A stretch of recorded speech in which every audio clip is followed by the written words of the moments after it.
मंडळी, पालकाच्या बऱ्याच भाज्या तुम्ही खाल्ल्या असतील, परंतु ही पालकाची पातळ भाजी, त्याला आम्ही पालकाची गरगट्टा भाजी असं म्हणतो.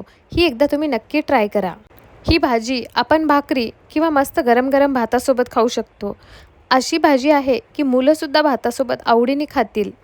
ह्या ठिकाणी पालकाची संपूर्ण एकजुडी वापरलेली आहे, कारण पालक शिजल्यानंतर थोडा कमी होतो. पालक 2 ते 3 वेळेस पाण्याने स्वच्छ धुवून घ्यायचं. नंतर त्याला कट करून घ्यायचं. ह्या ठिकाणी जर पालकाचे थोडेफार देठ आपण भाजीमध्ये वापरले तरीही चालतील. एका पातेल्यामध्ये 1 ग्लास पाणी गरम करून घ्यायचं आणि त्यामध्ये कट केलेला पालक ॲड करायचा आणि फक्त 2 मिनिटासाठी त्याला छानपैकी वाफवून घ्यायचं. पालक शिजायला जास्त वेळ लागत नाही, त्यामुळे 2 मिनिटं सफिशियंट आहेत.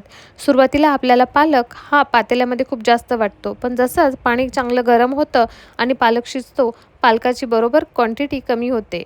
पालक छानपैकी शिजलेला आहे आणि आता आपण हे पालकाचं जे पाणी आहे ते फक्त बाजूला काढून घ्यायचं आहे. पाणी फेकून नाही द्यायचं, कारण पालकाचे सर्व पौष्टिक गुणधर्म पाण्यामध्ये सुद्धा आहेत. त्यामुळे हे पाणी आपण नंतर भाजीमध्ये वापरणार आहोत. पण सुरुवातीला आपल्याला पालक छानपैकी चमच्याने हटून घ्यायचा आहे. जर ह्या भाजीमध्ये पाण्याचं प्रमाण जास्त असेल तर आपल्याला पालक व्यवस्थित हटता येणार नाही. तर गरम-गरम असतानाच आपण पालक चमच्याच्या साहाय्याने असा हटून घ्यायचा. जर तुम्हाला हे जमत नसेल तर तुम्ही मिक्सरमधून पालक थोडा थंड झाल्यानंतर एकदा किंवा दोनदा फिरून घेतला तरीसुद्धा चालतो. आणि पालक गरम असतानाच आपण हटत असताना त्या ठिकाणी 2 चमचे बेसन पीठ ॲड करायचं. ह्या ठिकाणी जे आपण बेसन पीठ वापरतोय त्याला सुरुवातीला भाजून घेण्याची बिलकुलही गरज नाही. डायरेक्ट बेसन पीठ आपण पालकामध्ये ॲड करायचं आणि त्यालासुद्धा पालकासोबत हटून घ्यायचं. जर बेसन पिठाच्या काही गोळ्या झाल्या असतील तरीही हरकत नाही. हळूहळू जसं भाजी शिजत राहील त्यानंतरसुद्धा त्याचे गोळे कमी होऊन जातील. आणि गरज वाटल्यास थोडं थोडं पाणी ॲड करायचं, जे पाणी आपण बाजूलाच काढून ठेवलं होतं.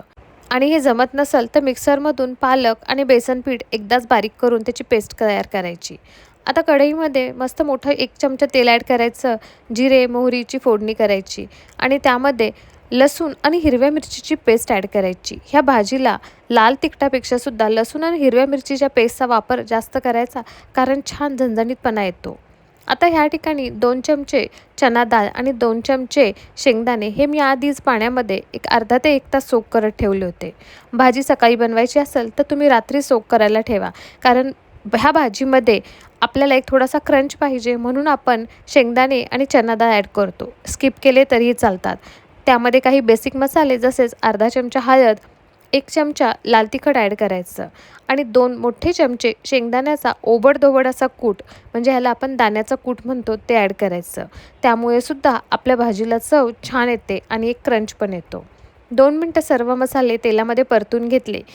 हटून घेतलेला पालक त्यामध्ये ॲड करायचा.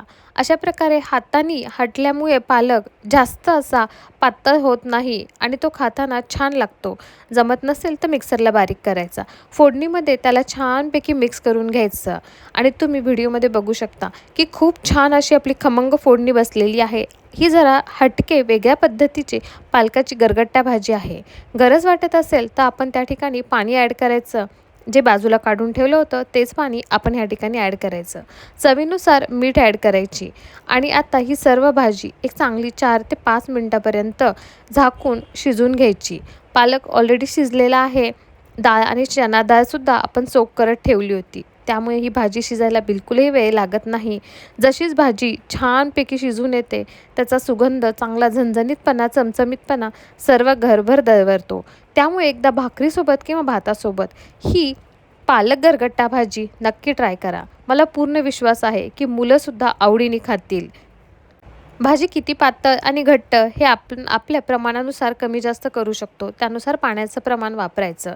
रेसिपी आवडली असेल तर लाईक करा. चॅनलवर नवीन असाल तर सबस्क्राईब करायला विसरू नका. थँक्यू.